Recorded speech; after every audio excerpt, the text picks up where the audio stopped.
अस्सलामुअलैकुम। माह सयाम की खुसूसी ट्रांसमिशन रौनक रमज़ान के साथ हम आपकी खिदमत में हाजिर हैं। जैसा कि आप सभी जानते हैं कि आपका और हमारा साथ इंशाल्लाह शाम 6 से 8 बजे तक जारी रहेगा। फर्स्ट सेगमेंट हमारा कुकिंग सेगमेंट होता है, जिसमें अच्छी, दिलचस्प, मज़ेदार और ऐसी रेसिपीज़ जो दुनिया के मुख्तलिफ खित्तों से हों हम आप तक पहुँचाते हैं। तो आज इसके बाद जो है वो हम अज़ानों का वक्फा लेते हैं और उसके बाद 7 बजे से 8 बजे तक हम क्या करते हैं कि कोई भी अहम टॉपिक जिस पे गुफ्तगू शनीद करना बहुत इंपॉर्टेंट हो, जो लगे कि हमें कि इस्लाम की रूह से कितना अहम है और हमारी पर्सनालिटी को कितना बेहतर बना सकता है, हम उस पर बात करते हैं। तमाम ऐसी चीज़ें जिनसे ख़ुद को रोकना है, what are the dos and what are the don'ts, हम इस पर बहुत गहरी नज़र रखते हैं। ये सेगमेंट होगा हमारा शाम 7 से 8 बजे तक का। तो अभी जो है हमारा कुकिंग सेगमेंट है, हमारे साथ हमारे शेफ़ रिजवान खान मौजूद हैं। आज हम क्या बना रहे हैं और इसका इंतखाब हमने किस खित्ते से किया है, ये आप जान सकेंगे segment Aftar around the world में।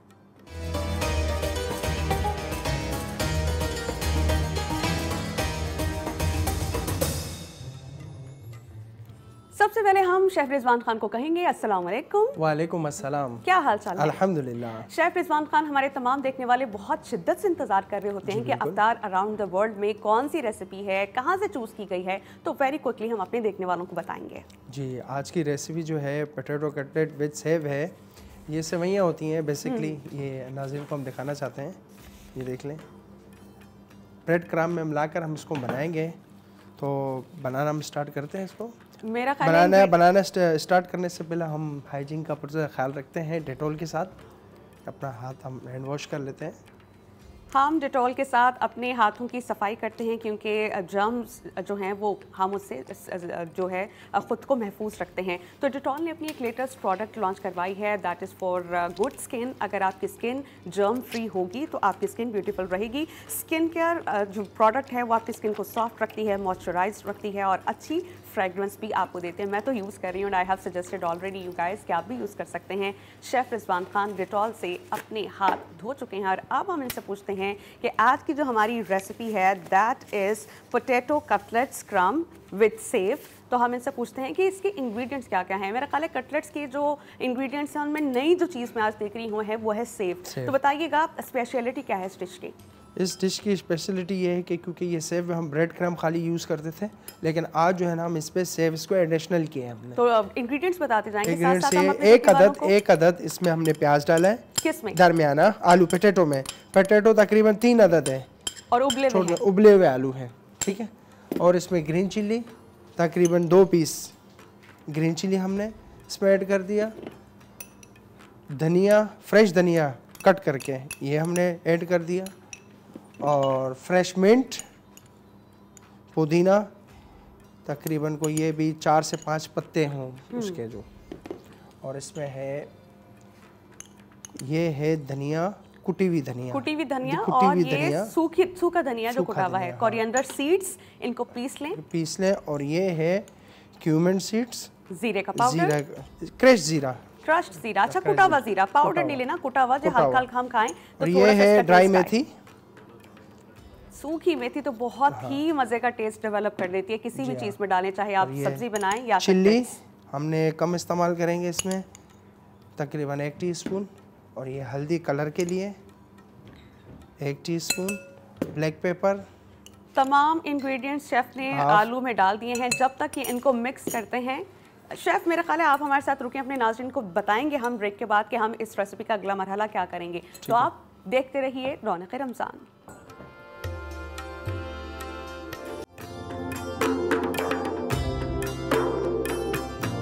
Welcome back after the break. हमारे साथ मौजूद हैं बीच लक्जी होटल से हमारे शेफ़ रिजवान और बना रहे हैं पोटैटो कटलेट्स विद सेव। यही एक जो चीज़ है, यही इंग्रेडिएंट इस डिश को सबसे मुनफरिद बना रहा है। तो शेफ़, आप ब्रेक पर जाने से पहले हमारे तमाम व्यूअर्स को इंग्रेडिएंट्स बता रहे थे, उसके बाद आपने किया क्या है? ये बस मिक्स करके उनको छोड़ दिया कि हमारे नाज़रीन कोई इसका स्टेप मिस ना कर सकें। हाँ, इसको मिक्स करके छोड़ दिया। मिक्स करके छोड़ने में तकरीबन 15 से 10-15 मिनट इसको हम रेस्ट के लिए छोड़ देते हैं। उसके बाद जो है ना हम ये सेव जो कि पोटैटो को बिल्कुल डिफरेंट करता है क्रम्ब के साथ, तो ये हम हल्का सा क्रम्ब में इसको ऐड कर देंगे। ये हमने क्रम्ब इस पर ऐड कर दिया। अब हम इसको ब्रेड क्रम्ब के साथ मिक्स कर देंगे।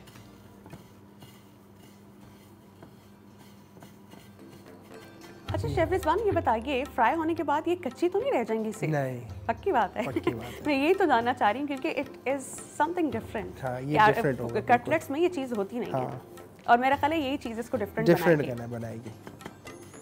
तो हमारे देखने वालों को एक बार फिर तमाम इंग्रेडिएंट्स रिपीट कर दें जिन्होंने अभी अभी हमें ज्वाइन किया, जिनको लगता है कोई उनका इंग्रेडिएंट मिस हो गया है। हमने 3 नॉर्मल साइज्ड पोटैटो लेने हैं, 250 ग्राम से ज़्यादा, और उसमें हमने कौन कौन से इंग्रेडिएंट्स ऐड किए हैं? इसमें हमने क्रश चिली ऐड की है, धनिया, पुदीना और ज़ीरा पाउडर, ज़ीरा क्रश ज़ीरा है, ड्राई मेथी थी, ब्लैक पेपर थी, टर्मरिक पाउडर था, नमक हस्बे जायका। इसके अलावा हमने अंडे लेने हैं, इसको अंडे में डिप करने के लिए इसको हमने इसी में ऐड करके इसको हमने ऊपर से अप्लाई कर देना है।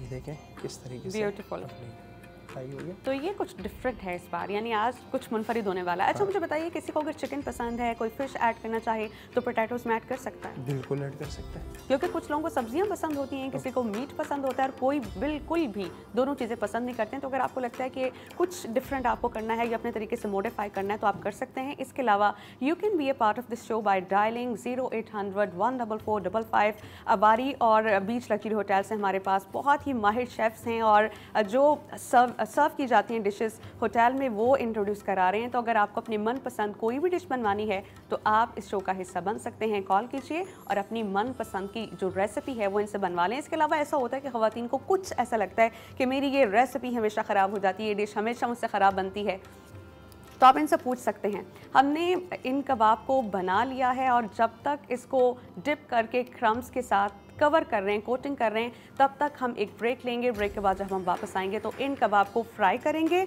और आपके लिए बहुत ही क्विक सा मज़ेदार सा ड्रिंक तैयार करेंगे। तो कहीं नहीं जाइएगा, कीप वॉचिंग रौनक रमज़ान।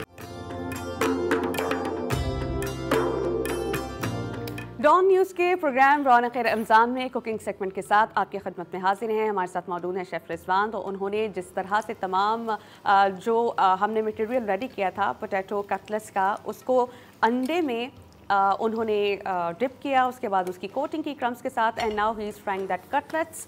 और जब तक ये हमारे कटलेट्स बन रहे हैं तो वो मुझे ये बताइए कि हमारे जो नाज़रीन हैं वो इंग्रेडिएंट कार्ड स्क्रीन पर देखकर तमाम इंग्रेडिएंट नोट कर देते हैं। मीनवाइल मैं अनाउंस भी कर देती हूँ। हमने आलू लिए हैं 300 ग्राम, अनियन 1 पीस लार्ज, इसके अलावा हमने ग्रीन चिली लेनी है, फ्रेश कोरिएंडर, इसके अलावा फ्रेश मिंट, ये तब 30-30 ग्राम लेने हैं, और इसके अलावा हमने लेना है ज़ीरा कुटा हुआ, सूखा धनिया कुटा हुआ, ड्राई मेथी, काली मिर्च, इसके अलावा हल्दी पाउडर और नमक हस्बे जायका। एक बात उन तमाम लोगों को ये बता दूं जो ये कहते हैं कि मुझे धनिया, मेथी और पुदीना नहीं पसंद, याद रखिएगा जो ग्रीन मसाला जात होते हैं, जो ग्रीन रंग होता है पत्ते का, उसमें होता है क्लोरोफिल, और आपके वाइट ब्लड सेल को सपोर्ट करता है और आपकी सेहत के लिए अच्छा होता है। हम शेफ़ से पूछते हैं कि शेफ़ ये तो बहुत ही कम वक्त में रेसिपी बन गई, तो ख़वातीन क्या करें कि ये बहुत आसानी से बना लें और उनका टाइम भी ज़्यादा ज़ाया ना हो?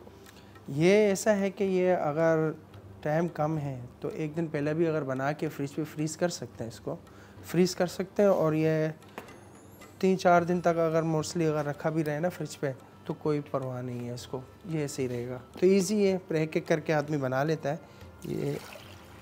ये अब हम क्या कर रहे हैं? ये हम रूह अफ़ज़ा, अपना रूह अफ़ज़ा ड्रिंक बना रहे हैं। आज का जो हमारा ड्रिंक है दैट इज़ रूह अफ़ज़ा तुख्मे वालिंगा। इसके मैं आपको ये भी बता देती हूँ कितना अच्छा है। रूह अफ़ज़ा एक नेचुरल और रिफ्रेशिंग ड्रिंक है, और मैं तो बचपन से देख रही हूँ, और इसकी अच्छी बात यह है कि तकरीबन 100 साल से ज़ायद से अब तक ये ड्रिंक चला आ रहा है, लोग इसको बहुत पसंद करते हैं, और एक ठंडक की तासीर महसूस होती है जब हम रूह अफ़ज़ा पीते हैं। तो ये फालूदा जो है वो इसके बगैर इनकम्प्लीट तस्वुर किया जाता है। इसके अलावा तमाम कोल्ड बेवरेजेस में रूह अफ़ज़ा का इस्तेमाल कर सकते हैं। वो लोग जो शुगर पेशेंट हैं स्टिल उनको पसंद है रूह अफ़ज़ा, तो आई वुड सजेस्ट अगर वो कोई ड्रिंक बना रहे हैं तो उसमें चीनी का इस्तेमाल नहीं करें, और रूह अफ़ज़ा का मज़ा आप लोग ले सकते हैं। ये फुल ऑफ न्यूट्रिशन है, इसके अलावा इसमें फ्रूट और वेजिटेबल के एक्सट्रैक्ट्स हैं जो बहुत अच्छे हैं हमारी सेहत के लिए।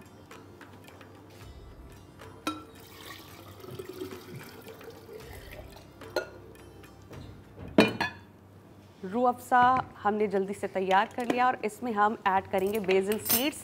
बेसल सीड वेट लॉस के लिए बहुत अच्छे होते हैं, हमारी स्किन के लिए, बालों के लिए बहुत अच्छे होते हैं और इनकी तासीर जो है वो ठंडी होती है। तो आप आगे जाके अगले रोज़े शायद हमारे कुछ ऐसे हों जो गर्म हो जाएं, तकरीबन आखिरी अशरे के। तो दिन भर गर्मी में रहने के बाद जब हम ठंडा ठार रूह अफ़ज़ा पीते हैं तो यकीन करिए बहुत मज़ा आता है। इस वक्त रोज़ा है और मुझे इस तरह की बात करनी नहीं चाहिए, क्योंकि जब आप कुछ बनता हुआ देखें तो डेफिनेटली ख्याल खाने का आता है, शैतान आपको बरगलाता है कि भाई बड़ी ठंडी अच्छी मज़े की चीज़ है। हम क्या डाल रहे हैं इसमें शेफ़? ये बेसल सीड्स है जो पानी में डाल के हमने इसको भिगो के रखा हुआ था। तो ये हमारी ड्रिंक्स तैयार। इसको कम से कम कितनी देर पहले भिगोना है कि इसको तकरीबन 5 से 10 मिनट। हमारे जो कटलेट्स हैं, पोटैटो कटलेट्स क्रम विद सेव, वो भी तैयार हैं। अच्छा, फ्राई होने के बाद बिल्कुल डिफरेंट मुनफरिद प्यारी सी लुक दे रहे हैं। आई होप कि जो इसमें सेव को हमने ऐड किया है एज एन इंग्रेडिएंट, तो हो सकता है ये खाने में भी बहुत अच्छी लगे, क्योंकि इससे पहले I haven't tested that. Chef very quickly हम इसको डिस्प्ले कर देंगे ताकि हमारे देखने वाले इस शेफ़ को डिश को देख भी सकेंगे, इसका फाइनल व्यू कैसा है। शेफ़ रिजवान, आपका बहुत शुक्रिया, कम वक्त में अच्छी रेसिपी हम तक पहुंचाई। तो अभी हम एक ब्रेक लेंगे और ब्रेक के बाद हम हाजिर होंगे अपने मुअज़्ज़िज़ उलमाए कराम के साथ। आज के जो टॉपिक है इस्लाम में औरत का मुकाम, उस पर हम बात करेंगे। तो कीप वॉचिंग रौनक़ रमज़ान।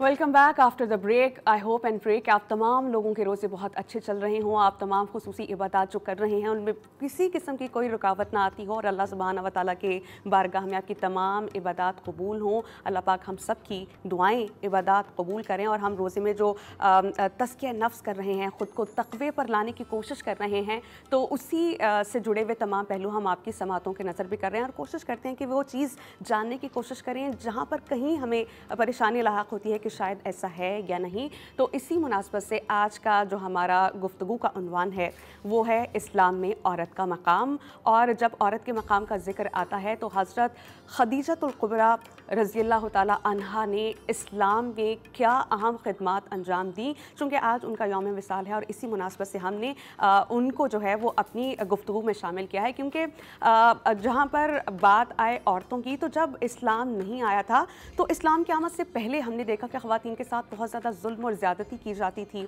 जिस शख्स के यहाँ बेटी पैदा होती थी तो पहले तो वो अपना चेहरा छुपाए फिरता था और फिर यहाँ तक होता था कि वो अपनी बेटी को ज़िंदा दफन कर देता था। ये जाहिलियत का ज़माना था जब एक लानत समझा जाता था ख़ातून को। इस्लाम वो मज़हब है जिसमें औरतों को मुआशरे में उसके हुकूक दिए, औरत की एक्नॉलेजमेंट हुई एज़ कि वो एक औरत जो है वो एक माँ भी है, बेटी भी है, बहन भी है, बीवी भी है, आपकी कज़न भी है। तो औरत के कई रूप हैं और नबी करीम सल्लल्लाहु अलैहि वसल्लम ने कहा कि जिस शख्स के यहाँ बेटी पैदा हुई और उस शख्स ने अपनी बेटी की जो है वो परवरिश इस तरह से की कि वो अच्छे तरीके से पढ़ सकी, उससे तमाम सहूलियात फराहम की, तो वो मैं मफ़हूम बता रही हूँ, एज़ इट इज़ हदीस नहीं आप बता रही। तो हज़रत मोहम्मद सल्लल्लाहु अलैहि वसल्लम ने यूँ 2 उंगलियाँ की और उन्होंने कहा कि जिस शख्स ने कफ़ालत की अपनी बेटी की और ये मैं, हम दोनों जन्नत में साथ साथ होंगे। तो इतना आला मकाम है। जो हमारा मज़हब है उसने औरत को एक नई पहचान दी।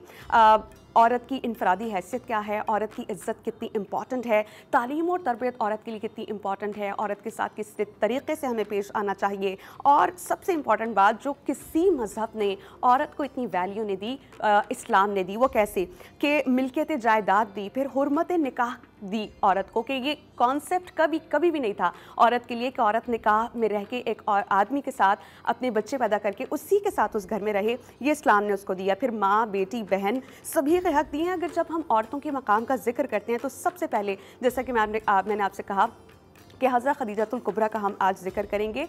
कुरान पाक की एक आयत आपके सामने रखूँगी, ज़माने जहलियत में जो हुआ करता था। सूरह नहल की 58 और 59वीं आयत है जो मैं आपकी समातों के नज़र करूँगी। ये अल्लाह सुब्हानहू व तआला कह रहे हैं कि जब उनमें से किसी को लड़की की पैदाइश की खुशखबरी सुना दी जाती तो उनका चेहरा स्याह हो जाता और गुस्से से भर जाता, वो लोगों से छुपता फिरता क्योंकि उसे बुरी खबर लगती थी। इस बुरी खबर की वजह से वो छुपता था जो उसे सुनाई गई है और वो ये सोचने लगता था कि इस ज़ुल्लत और रुसवाई के साथ अब क्या करे, यानी इस बच्ची को जो पैदा हो गई है ज़िंदा रखे या मट्टी में दबा दे। खबरदार, ये वार्न किया गया कुरान पाक में, खबरदार कितना बुरा फैसला है जो वो करते हैं। ये कुरान करीम की सूरह नखल है जिसमें वार्न किया गया है कि अपनी बेटियों के साथ आपको ऐसा नहीं करना। तो इस्लाम वाहिद मज़हब है जिसने इतने हुकूक दिए। As a woman I feel myself very happy, it's a blessing for me कि मैं मुस्लिम हूँ और मुझे इस्लाम ने इतने हुकूक दिए हैं।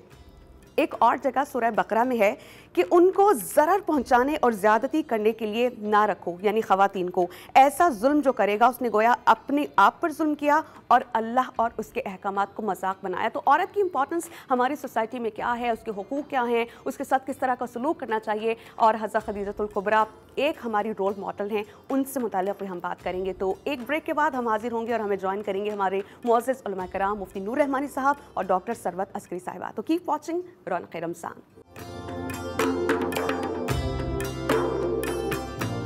Welcome back after the break. आज हमारा गुफ्तगू का मौजू है इस्लाम में औरत का मकाम, कि औरत को इस्लाम ने वो सब कुछ दिया जो इससे पहले कोई भी तहजीब, कोई सोसाइटी, कोई मुआशरा दे नहीं सका। और जब हम इस्लाम में औरत के मकाम की बात करते हैं तो हम जिक्र करना नहीं भूलते हज़रत खदीजतुल कुबरा रज़ी अल्लाह ताला अन्हा का, जो नबी करीम सल्लल्लाहु अलैहि वसल्लम की पहली ज़ौजा थी। उनके बारे में थोड़ा सा आपको बता देती हूँ कि खदीजा बिनते खुवैलिद मक्का की एक मुअज़्ज़ज़, मालदार और आला नस्ल की खातून थी और उनका ताल्लुक़ अरब के एक बहुत ही मुअज़्ज़ज़ कबीले कुरैश से था। और उन्होंने नबी करीम सल्लल्लाहु अलैहि वसल्लम के साथ तिजारत की और तिजारती कारोबार में जब वो शरीक हुई तो उन्हें नबी करीम सल्लल्लाहु अलैहि वसल्लम की आला सिफ़ात के बारे में इल्म हुआ और फिर उन्होंने उनको एक प्रपोज़ल भेजा। अच्छा, उस ज़माने में ऐसा हुआ करता था कि ख़वातीन चाहती तो शादी का पैगाम भेज सकती थी।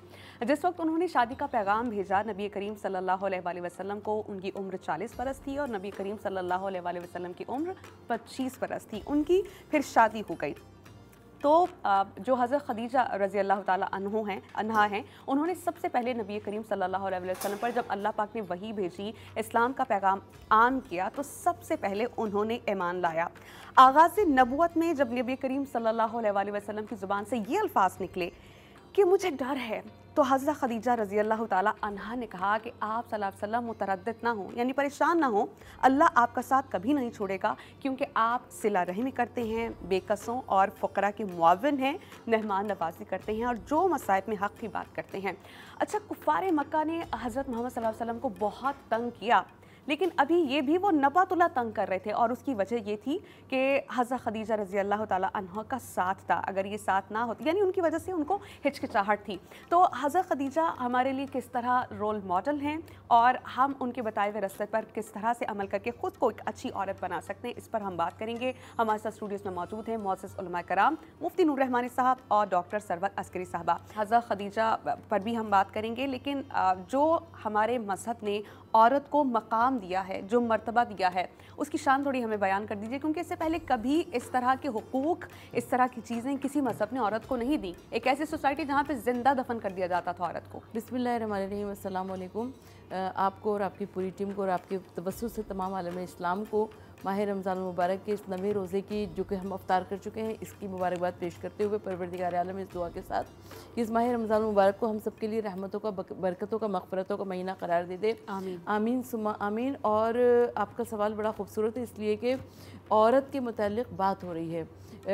औरत अवाइले जहाँ से तख्लीक़ आदमियत का सिलसिला शुरू होता है, वहाँ से हमें औरत का तज़किरा मिलता है, इसलिए कि हज़रत आदम के साथ साथ हज़रत हव्वा का तज़किरा मिलता है। यानी जो भी आदमियत के सिलसिले में शामिल है, जो भी हज़रत आदम की औलाद है, वो अम्मा हव्वा के तज़किरे से मुंह मोड़ नहीं सकता है। और उसके बाद भी औरत मुक़द्दस थी, औरत मुतहर थी, और जितने भी शायरी के हसीन इशारे और इस्तारे हैं वो ज़ात औरत से वाबस्ता है। यानी मादरे वतन का हसीन तसव्वुर ज़ात औरत के साथ वाबस्ता है, मादरे दर्जगाह का हसीन तसव्वुर ज़ात औरत के साथ वाबस्ता है। मगर जब ज़माने ने करवट बदली और दुनिया मादियत की जानिब मुतवज्जो हो गई, तो हम देखते हैं कि वो औरत जो कि कल तक मुक़द्दस थी, कल तक जो मुतहर थी, वो टर्की में हैवानों की सफ़ में खड़ी की जाने लगी। हिंदुस्तान की ज़मीन पर सत्ती की बेरहमाना रस्म की भेंट चढ़ने लगी। और अरब की सरज़मीन पर अगर आदमी की डेथ हो गई है तो कहा जाता था कि औरत को भी साथ ही मरना है। हाँ, और अरब की सरजमीन पर औरत को पैदा होते ही ज़िंदा दफन किया जाने लगा। तो ये मैं अपनी तरफ से नहीं कह रही हूँ, बल्कि कुरान मजीद की गवाही है कि तुम लोग याद करो उस वक्त को कि जब तुम्हारे यहाँ किसी बेटी की विलादत हुआ करती, तुम्हारे चेहरे रंज के मारे और शर्म के मारे स्याह पड़ जाया करते थे। तो हमारे पास बहुत सारी रिवायत। अच्छा समिया, गलती से तारीख़ अरब को और तारीख़ इस्लाम को एक समझ लिया जाता है। तारीख़ अरब एक अलहदा चीज़ है, तारीख़ इस्लाम एक अलहदा चीज़ है। तारीख़ अरब ने ये कहा कि बेटी को पैदा होते ही ज़िंदा दफन कर देना चाहिए। तारीख़ इस्लाम ने ये कहा कि नहीं, बेटी तो बाप की विरासत में से हिस्सेदार है। बिल्कुल। तारीख़ अरब ने ये कहा कि बेटी बाप के लिए शर्म और हिकारत का बाइस है। तारीख़ इस्लाम ने ये कहा कि नहीं, बेटी के ऊपर इल्म हासिल करना वाजिब और लाजिम है, बिल्कुल वैसे ही जैसे कि किसी बेटे पर या किसी मर्द के ऊपर।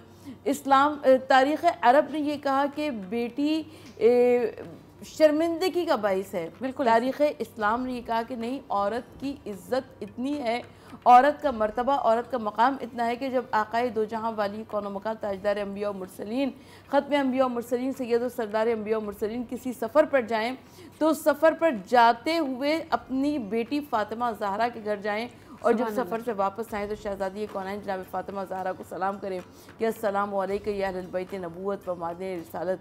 तो तारीख़ अरब और तारीख़ इस्लाम एक अलहदा चीज़ें हैं। मुफ्ती नूर रहमान साहब, मैं जो सवाल आपसे किया था उसको रिपीट कर देती हूँ कि इस्लाम में औरत का मकाम क्या है, कितनी इज़्ज़त इस मज़हब ने औरत को बख्शी है और हमें फिर उस तरह से किस तरह एक्सेप्टेंस करनी चाहिए, क्योंकि आज की सोसाइटी में भी बहुत से लोग औरत को इज़्ज़त देते नहीं। नहमदु व नसल्ली अला रसूलिल करीम, अम्मा बाद, फ़अऊज़ु बिल्लाहि मिनश शैतानिर रजीम, बिस्मिल्लाहिर रहमानिर रहीम। क़ाल अल्लाहु तआला फ़िल क़ुरआनिल मजीद वल फ़ुरक़ानिल हमीद व आशिरुहुन्ना बिल मारूफ़। सदक़ल्लाहुल अज़ीम व सदक़ रसूलुहुन नबियुल करीमुल अमीनुर रऊफ़ुर रहीम। तमाम तारीफ़ें अल्लाह सुब्हानहु व तआला के लिए और दुरूद व सलाम अल्लाह के रसूल हम सब के आका हुज़ूर मोहम्मद मुस्तफ़ा सल्लल्लाहु अलैहि व आलिहि वसल्लम। क़ुरान मजीद फ़ुरक़ान हमीद में अल्लाह सुब्हानहु व तआला फरमाते हैं कि औरतों के साथ हुस्ने सुलूक से पेश आओ, व आशिरुहुन्ना बिल मारूफ़। ख़ुद नबी पाक सल्लल्लाहु अलैहि वसल्लम ने जो आखिरी खुतबा इरशाद फरमाया तो उसमें बार बार ये तज़किरा किया, या अय्युहन्नास, ए लोगो, तुम्हारे घरों में जो अल्लाह की बांदी है उनके हुकूक़ के हवाले से डरो। सूरह निसा आप देखें, ये एक वो सूरह निसा है कि जो ख़वातीन के हुकूक़ के लिए अल्लाह सुब्हानहु व तआला ने इसको पूरा एक चैप्टर अल्लाह ने नाजिल किया।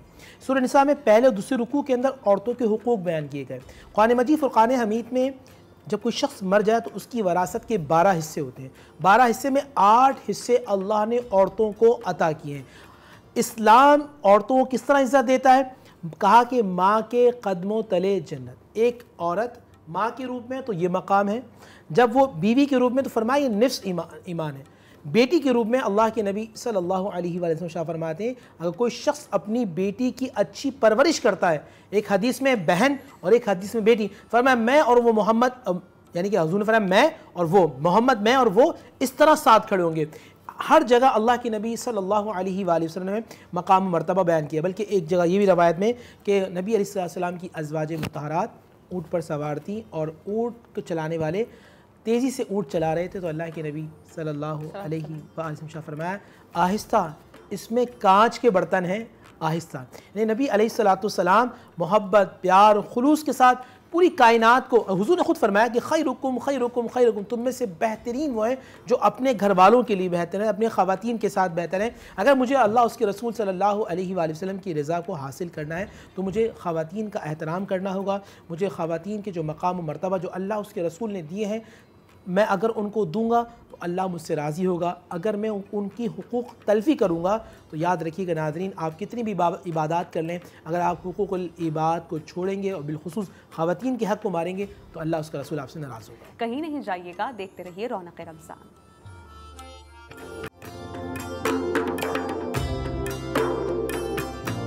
Welcome back after the break. आज हमारा जो डिस्कशन का टॉपिक है वो है इस्लाम में औरत का मकाम। और जब हम बात करते हैं औरत के मकाम की तो सबसे पहले हम उस औरत का जिक्र करना हरगिज़ नहीं भूलते जो सबसे पहले नबी करीम सल्लल्लाहु अलैहि वसल्लम पर ईमान लेकर आईं, वो हैं हज़रत खदीजतुल कुबरा रज़ी अल्लाह ताला अन्हो।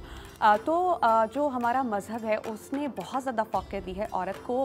फ़र्स्ट टाइम ऐसा हुआ कि औरत को उसकी विरासत का हक़ मिला, उसको तालीम का हक़ मिला, उसके साथ किस तरह पेश आना है वालिद ने, इस किस चीज़ का उसको हक़ मिला। खुतबा हुज्जतुल विदा के मौके पर नबी करीम सल्लल्लाहु अलैहि वसल्लम ने फरमाया कि औरतों के बारे में अल्लाह से डरो, क्योंकि तुमने उन्हें अल्लाह की तरफ से बतौर अमानत लिया है, यानी अमानत में ख़यानत भी नहीं होनी चाहिए और उसको संभालना भी ठीक से करना चाहिए। हमारे साथ मौजूद उलमा कराम मुफ्ती नूर रहमानी साहब और डॉक्टर सरवत अस्करी साहबा हैं। आपा मैं आपसे सवाल करना चाहूँगी कि जो लोग, ये बहुत पुरानी बात है कि औरतों पर तशद्दुद किया जाता था, मारा पीटा जाता था, लेकिन आज की सिविलाइज्ड दौर में भी हम देखते हैं कि औरतों के साथ मार पीट की जा रही है और उसकी वजह ये होती है कि बेटी क्यों पैदा हुई, बेटा था, और मार पीट करके फिर घर से निकाल दिया जाता है। तो ये दौर जाहिलियत का एक सिलसिला अभी तक चला आ रहा है। ऐसे लोगों के बारे में हमारे मज़हब ने क्या वईद सुनाई है? देखिए, सबसे पहली बात तो ये कि जो अफराद ऐसा काम कर रहे हैं, दरहकीकत उन्होंने मज़हब इस्लाम को समझा ही नहीं है। हमारे यहाँ बहुत सारे लोग ये कहते हैं कि जी इस्लाम में ये कौन सा इस्लाम है, ये इस्लामी लोग ऐसा करते हैं। नहीं, इस्लाम से ऐसे लोगों का किसी किस्म का कोई ताल्लुक़ नहीं है, और जो भी कर रहा है वो अपनी मर्ज़ी से कर रहा है। और खुदा के वास्ते मैं कहती हूँ कि इस्लाम को ना ही बदनाम किया जाए तो बेहतर है। और आक़ाए दो जहां सल्लल्लाहु अलैहि वसल्लम के घराने में जो ख़वातीन थी, उन ख़वातीन की जो इज़्ज़त, जो मर्तबा, जो मकाम है, यकीनन उम्महातुल मोमिनीन की हम बात करें या शहज़ादी कौनैन जनाब फ़ातिमा ज़हरा सलामुल्लाहि अलैहा की बात करें, तो हमको ये मालूम होता है कि औरत की इज़्ज़त है, औरत का मकाम है, औरत का मर्तबा है। और ये नहीं हो सकता है कि कोई औरत को धमकाए, औरत को थप्पड़ मारे, औरत की बेइज्जती करे, औरत को गालियाँ दे, औरत के साथ बेइज्जती करे, औरत का मकाम को कम करने की कोशिश करे। ये हो ही नहीं सकता है। ठीक, मुफ्ती नूर रहमानी साहब भी हमारे साथ मौजूद हैं, उस पर उनसे बात करेंगे। मुफ्ती साहब, होता था पहले ज़माने में तो ख़वातीन की शादी ही नहीं होती थी। ये जो निकाह का हुक्म है ये इस्लाम ने हमें दिया और औरत को एक इज़्ज़त बख्शी। अच्छा, आजकल के ज़माने में मैं ये रिवायत कर रही हूँ, बहुत पुरानी बात नहीं, आजकल के ज़माने में ऐसा होता है कि जब शादी करनी हो तो या तो हम पल्ला मर्द देखा जाता है, या ये देखा जाता है कि मर्द से औरत छोटी उम्र की हो। लेकिन अगर एक आधा साल उम्र औरत की ज़्यादा है तो बड़ी उम्र की औरत से शादी की नहीं जाती। लेकिन अगर हम देखें उस वक्त की बात, जब इस्लाम नया नया आया था, तो आया भी नहीं था, मेरा ख्याल है उसके बाद ही, शादी के बाद ही सब कुछ हुआ।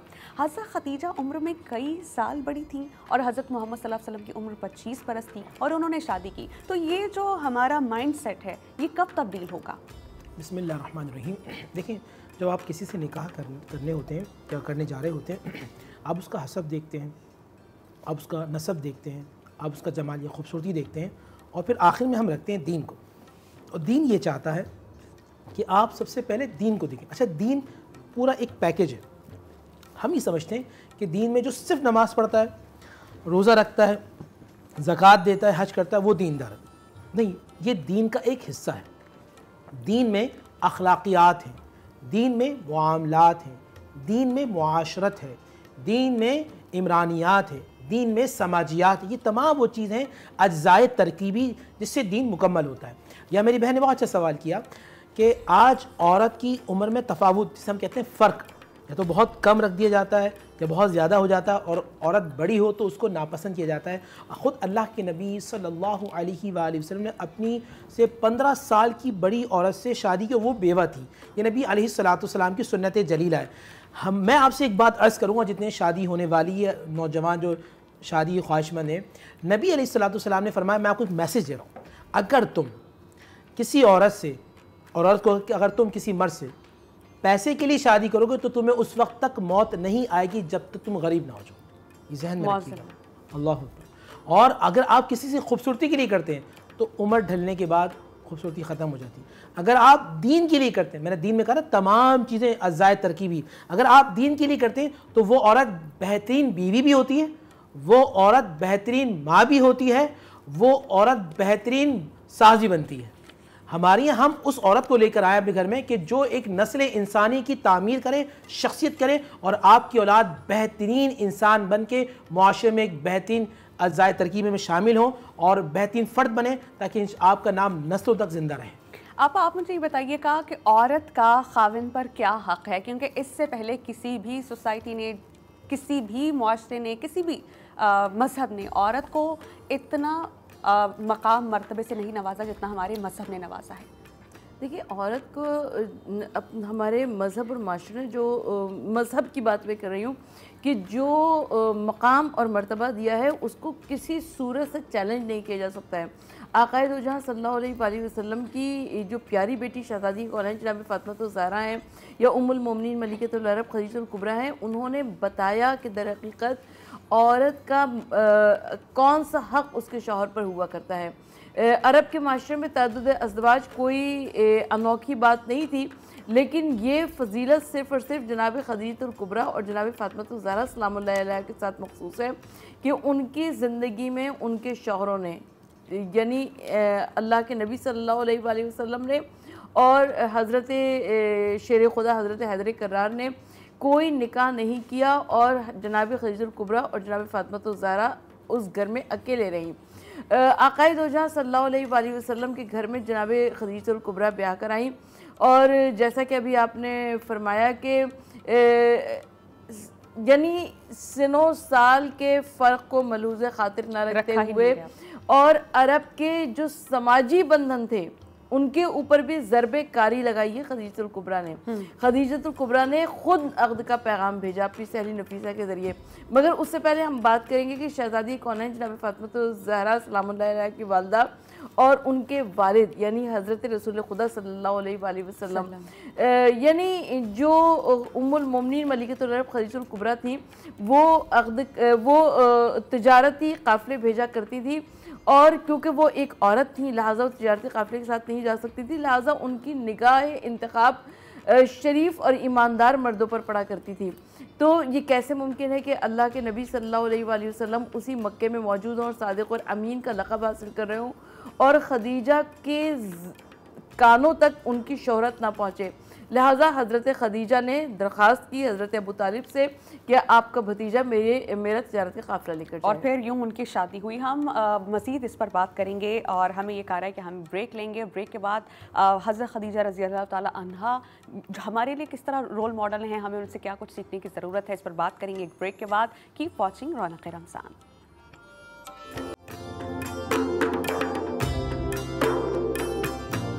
Welcome back after the break. हम बात कर रहे हैं इस्लाम में औरत के अज़मत और बुलंद मकाम की। जो रुतबा औरत को इस्लाम ने दिया, किसी मज़हब ने दिया और शायद आज तक भी नहीं दे सका। और जहाँ जहाँ औरत के मकाम की बात होगी तो हम हज़रत खदीजतुल कुबरा रज़ी अल्लाह ताला अन्हा का जो रोल है इस्लाम की तबलीग को आम करने में, उसे फरामोश नहीं करेंगे। हमारे साथ स्टूडियोज़ में मौजूद हैं हमारे मुअज़्ज़िज़ उलमा कराम मुफ्ती नूर रहमानी साहब और डॉक्टर सरवत अस्करी साहबा। मुफ्ती साहब, सवाल आपसे ये कि हज़रत खदीजा रज़ी अल्लाह ताला अन्हा किस लक़ब से मशहूर थी, उनकी सिफ़ात क्या थी और नबी करीम सल्लल्लाहु अलैहि वसल्लम का उन्होंने साथ किस तरह दिया, किस तरह साथ निभाया इस्लाम का पैगाम आम करने में? बिस्मिल्लाहिर्रहमानिर्रहीम। बीबी खुतैजा या खतीजा रज़ी अल्लाह ताला अन्हा मलिकतुल अरब कहलाती थी। उस ज़माने के अंदर बहुत बड़ी बिज़नेस वुमैन थी। इस बात से अंदाज़ा लगाइए नाज़रीन कराम कि मक्का, उस ज़माने मदीना क्योंकि साथ ही था, मक्का मदीना, फिर चल रहा है इराक़, फिर उसके बाद शाम, जॉर्डन, यमन, सीरिया, इतनी बड़ी बेल्ट पर हज़रत बीबी खुतैजा रज़ियल्लाहु ताला अन्हा का सामान तिजारत चलता था। यानी हम कह सकते हैं इस ज़माने के अंदर तकरीबन जैसे 700-800 या 1000 के करीब जो ट्रक होते हैं बड़े वाले, उस ज़माने में ऊँट पे सामान लादा जाता था। तो बीबी खदीजा की जो है ना बिज़नेस का इस तरह का मामला था। अरब के अंदर सबसे बड़ी मालदार खातून, सबसे बड़ी सखी खातून। बल्कि ये भी रवायत के अंदर आता है, आप पढ़ें तारीख़ के अंदर, कि जब मक्के में कहत पड़ता था या मक्के के अंदर कुछ मुश्किल मामलात हो जाते थे तो एक ऐसा दरवाज़ा था मक्के के अंदर, अगर वहाँ कोई भूखा जाए तो उसे खाना मिलता था, अगर कोई बेलिबास जाए तो उसे लिबास मिलता था, अगर कोई मदद के लिए जाए तो उसकी मदद होती थी। वो बीबी खदीजा रज़ियल्लाहु ताला अन्हा का मकाम मर्तबा था। मेरी बहन ने दूसरा इसी में एक सवाल ये किया कि वो किस तरह रसूल पाक सल्लल्लाहु अलैहि वसल्लम की उन्होंने मदद की। मेरे जहन में एक लक़ब आता है इनको, नासराए रसूल। नासिर कहते हैं मददगार को। आप जानते हैं नाज़रीन कि सबसे पहली जो अल्लाह के नबी सल्लल्लाहु अलैहि वसल्लम की मदद की है वो आपके चचा जनाब अबू तालिब ने की है या फिर बीबी खुतैजा रज़ियल्लाहु ताला अन्हा ने की है। जब नबी इस्लाम में मुश्किल हालात आए, परेशानी के एक बीवी को कैसा होना चाहिए ये बीबी खदीजा ने करके दिखाया। मुश्किल, अब मैं आपको बताऊँ नाज़रीन, नबी इस्लाम घर तशरीफ़ लाए और नबी इस्लाम खामोशी से बैठे हुए। बीबी खदीजा ने पूछा कि क्या हुआ आपको, आप परेशान क्यों हैं?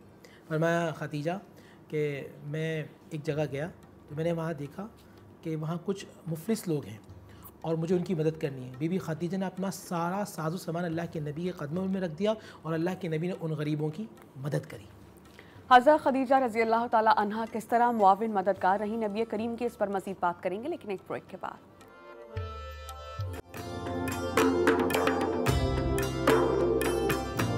हमारे मज़हब इस्लाम ने जो औरतों को हुकूक दिए हैं उसका बोलबाला दुनिया भर में है, और अभी भी अगर किसी ने मिसाल देनी हो तो इस्लाम में जो औरत को हुकूक दिए गए हैं उसकी मिसाल की जाती है। कुरान करीम की सूरह निसा के आयत नंबर 19 आपके सामने रखूँगी।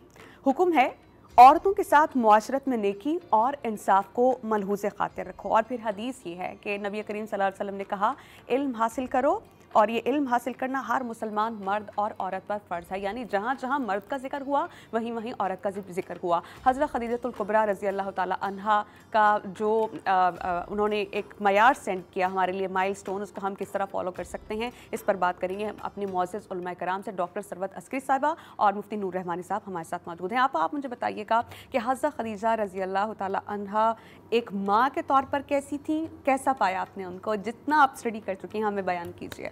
वक्त इतना मुख्तसर है कि और जनाब खदीजा की शख्सियत बहुत बड़ी है, लेकिन मैं मुख्तसरन तौर पर अर्ज़ करने की कोशिश करती हूँ कि जनाब खदीजतुल कुबरा जब अल्लाह के रसूल सल्लल्लाहु अलैहि वसल्लम के घर में आई तो पूरी मारिफत के साथ आई। यानी आपको मालूम था कि ये आक़ाए दो जहाँ सल्लल्लाहु अलैहि वसल्लम अल्लाह के आखिरी नबी हैं, और जनाब खदीजा हज़रत अब्बास इब्न अब्दुल मुत्तलिब ने देखा कि ज़माने हज में 3 अफराद हैं जो कि खाने काबा के नज़दीक और अपने तरीक़े से कुछ इबादत कर रहे हैं। किसी ने पूछा तो हज़रत अब्बास इब्न अब्दुल मुत्तलिब ने फरमाया कि ये मेरे भाई अब्दुल्लाह का बेटा मोहम्मद इब्न अब्दुल्लाह है, ये उसकी बीवी जो कि स्याह चादर में मलबूस है, ये खवेलत की बेटी खदीजा बिनते खवेलत है जो कि इसकी ज़ौजा है, और साथ में जो छोटा बच्चा मौजूद है वो मेरे दूसरे भाई हज़रत अबू तालिब का बेटा है।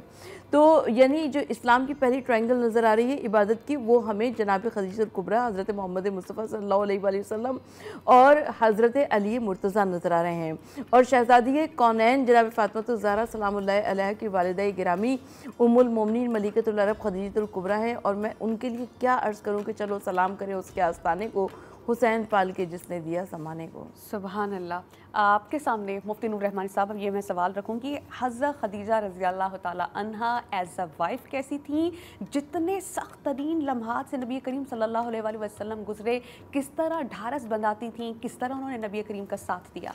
बिस्मिल्लाह रहमान, एक मक़ूला मशहूर है कि औरत की वफ़ादारी मर्द की गुर्बत में मालूम चलती है, और आदमी की वफ़ादारी मर्द की बीमारी, औरत की बीमारी में मालूम चलती है। 3 साल जो एक घाटी में आपको रखा गया, जी बिल्कुल, उसमें 3 साल वो औरत जो मलिकतुल अरब है, वो औरत जो बहुत बड़ी बिजनेस वूमैन है, इस तरह साबित कदम रही अपने शौहर के साथ कि रवाज में ये भी आता है कि आपने पत्ते उबाल कर ख़ुद भी तनावुल फरमाया और अपनी बीबी फ़ातिमा रज़ी अल्लाह ताला अन्हा अपनी बेटी को भी खिलाया। साबित कदम रही। अब अल्लाह आप सबको, हम सबको गारे हिरा लेके जाए, आप जाके देखें, इतना ऊंचा पहाड़ है कि आज भी एक आदमी अगर चढ़ना चाहे तो बड़ी मुश्किल और तकलीफ़ के अंदर आता है। आपकी उम्र उस वक्त तकरीबन 55 बरस होगी बीबी खुतैजा की, खतीजा रज़ी अल्लाह ताला, क्योंकि अरबी में खुतैजा की, खुदैजा रज़ी अल्लाह ताला, खुतैजा। तो बीबी खुतैजा रज़ी अल्लाह ताला 55 साल की उम्र में इतने ऊँचे पहाड़ पर जाती और आप नबी सल्लल्लाहु अलैहि वसल्लम खाने लेके जाती। जब वो लेकर आई तो आका करीम ने फरमाया, ए खतीजा, ये जिब्राइल आए हैं और तुम्हें अल्लाह का सलाम दे रहे हैं। तो वो औरत कि जो अपने शौहर की साथ वफ़ादार होती है, अल्लाह के लिए खिदमत करती है, इताअत करती है, आज भी बीबी खुतैजा रज़ी अल्लाह ताला का फैज़ान हासिल होता है, अल्लाह की रहमतें नाज़िल होती हैं। तो हमें चाहिए हम एक दूसरे का एहतराम करें और एतमाद करें। इसी से जुड़ा एक और वाक़या मैं आपकी समातों की नज़र करूँगी कि एक बार ऐसा हुआ कि हज़रत जिब्राइल अलैहिस्सलाम हज़रत मोहम्मद सल्लल्लाहु अलैहि वसल्लम के पास बैठे थे कि हज़रत खदीजा रज़ी अल्लाह ताला अन्हा आईं तो फरमाया कि इनको जन्नत में ऐसा घर मिलने की बशारत सुना दीजिए जो मोती का होगा, जिसमें शोर गुल और मेहनत मुशक्क़त नहीं होगी। मेहनत मुशक्क़त किया करती थी अपने हाथों से एक मालदार खातून जिसने अपने घर में खिदमतकार रखे हैं, लेकिन आप देखिए कि किस तरह नबी करीम की खिदमत किया करती थी, खुद अपने हाथों से करती थी। डॉक्टर सरवत अस्करी साहिबा भी हमारे साथ मौजूद हैं, इस पर उनसे भी बात करेंगे। आप मुझे बताइएगा कि हज़रत खदीजा की क्या आला सिफ़ात थी जो हमारे लिए एक रास्ता है जिस पर हम चल के ख़ुद को, अपने किरदार को, अपनी सिफ़ात को बेहतर बना सकते हैं। दामन वक्त में गुंजाइश बहुत कम है और शहज़ादी मलिकतुल अरब उम्मुल मोमिनीन खदीजतुल कुबरा की शख्सियत बहुत ज़्यादा अजीम है। मैं चंद मिसरों के ज़रिए बीबी खदीजा की शख्सियत को वाज़ेह करने की कोशिश करूँगी कि फ़लक निशा अर्श मरतबत कहकशां कदम खुश नज़र खदीजा, बदन सदाकत सर खदीजा, सदफ़ शराफत गौहर खदीजा, वो आल की मादर गिरामी रसूल की हम सफ़र खदीजा, खुदा के दीन मुबीन के ज़ख्मों की दहर में चारागर खदीजा। सुनो उसी ने किया मुरतब निसा का दस्तूर हुक्मरानी, बड़े सलीक़े से कर गई है रुख़े रिसालत की पासबानी, संवार दी उसकी तरबियत ने कुछ इस तरह हक़ की नौजवानी, पैगंबरी खुद पुकार उठी तेरा करम तेरी मेहरबानी। उम्मुल मोमिनीन खदीजतुल कुबरा, जैसा कि मुफ्ती साहब ने फरमाया कि शोबे अबू तालिब में 3 साल तक महसूर रहे और 3 साल तक जब जनाब खदीजतुल कुबरा ने मसाइब पर मसाइब आलाम उठाए तो जनाब खदीजतुल कुबरा का वक्त रहलत नज़दीक आ गया और उम्मुल मोमिनीन खदीजतुल कुबरा ने अल्लाह के रसूल सल्लल्लाहु अलैहि वसल्लम से फरमाया कि अब खदीजा दुनिया से रुखसत हो रही है और खदीजा के पास दौलत दुनिया में से, यानी मलिकतुल अरब जो बीबी थी, उन्होंने सब कुछ इस्लाम के ऊपर निछावर कर दिया। कहा कि खदीजा के पास दौलत दुनिया में से कुछ भी नहीं है। अब 2 वसीयतें उम्मुल मोमिनीन ने की, एक अपनी प्यारी बेटी फातिमा ज़हरा से की और एक अपने शौहर रसूल खुदा सल्लल्लाहु अलैहि वसल्लम से की। तो रसूलुल्लाह सल्लल्लाहु अलैहि वसल्लम से वसीयत की कि आप मेरी बेटी फातिमा ज़हरा का ख्याल रखिए, कहीं ऐसा ना हो कि बिन माँ की बच्ची जानकर उसे कुरैश की औरतें घुड़कें।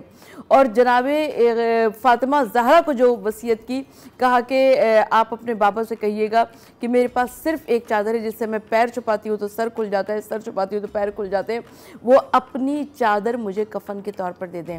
अल्लाह के रसूल सल्लल्लाहु अलैहि वसल्लम ने उस चादर को जनाब खदीजतुल कुबरा के कफन के तौर पर दिया, मगर इससे पहले कि खदीजा का जनाजा उठा, आसमान से जिब्राइल अमीन बहिश्ती कफन लेकर नाजिल हो गए और परवरदिगार आलम का तोहफ़ा दुरूद व सलाम साथ लेकर नाजिल हो गए। ठीक, मुफ्ती नूर रहमानी साहब से भी हम सवाल करेंगे। मुफ्ती साहब, जो हज़रत खदीजा रज़ी अल्लाह ताला अन्हा हैं, वो नबी करीम सल्लल्लाहु अलैहि वसल्लम के साथ रहीं और जब तक वो साथ रहीं नबी करीम ने दूसरी शादी नहीं की। बहुत प्यारा रिश्ता था ये, लेकिन उनके गुजर जाने के बाद हज़रत आयशा रज़ी अल्लाह ताला अन्हा हज़रत खदीजा की किस बात पर रश्क करती थी कि मुझे रश्क होता है उन पर? बीबी खदीजा रज़ी अल्लाह ताला नफीस खातून हैं, मोहब्बत करने वाली हैं, रहम करने वाली हैं और अता करने वाली हैं। हर मुश्किल वक्त में नबी के साथ खड़े होने वाली हैं। जब लोग साथ छोड़ते थे तो वो साथ देती थी। ये बात बीबी खदीजा की नबी इस्लाम अम्मा आयशा को फरमाते थे कि आयशा वो औरत थी, जब लोग साथ छोड़ते थे वो मेरा साथ देती थी, जब लोग मुझे तकलीफ़ देते थे वो मेरा राहत का बाइस बनती थी। तो आज अगर औरत चाहती है कि उसके शौहर में उसके लिए मोहब्बत हो, खुलूस हो, प्यार हो, हर मुश्किल वक्त में साथ खड़े हो जाएं, उसकी छोटी छोटी बातों को नज़रअंदाज कर दें, अपना दिल बड़ा करें, मुआफ़ करने वाले हो जाएं, ताकि आप अगर जन्नत के बागों में से एक बाग बन जाए इंशाल्लाह। हज़रत खदीजा रज़ी अल्लाह ताला अन्हा के हवाले से बहुत सी अहादीस मरवी हैं। सही बुखारी और सही मुस्लिम में है कि औरतों में बेहतरीन औरत मरियम बिनते इमरान है और फिर औरतों में बेहतरीन औरत खदीजा बिनते खवैलत हैं। तो ये थी उनकी अज़मत और शान। हमें चाहिए कि उन्हीं को फॉलो करें ताकि एक अच्छी बेहतरीन औरत, माँ, बेटी, बीवी बन सकें। तो आज रमज़ान ट्रांसमिशन के खुसूसी नशरियात से फिलवक्त इतना ही। इंशाल्लाह कल एक नई टॉपिक के साथ अपने मोअज़्ज़िज़ उलमा कराम मुफ्ती नूर रहमानी साहब और डॉक्टर सरवत अस्फरी के साथ आपकी खिदमत में हाजिर होंगे। हमें इजाज़त दीजिए। अल्लाह ने के बाद।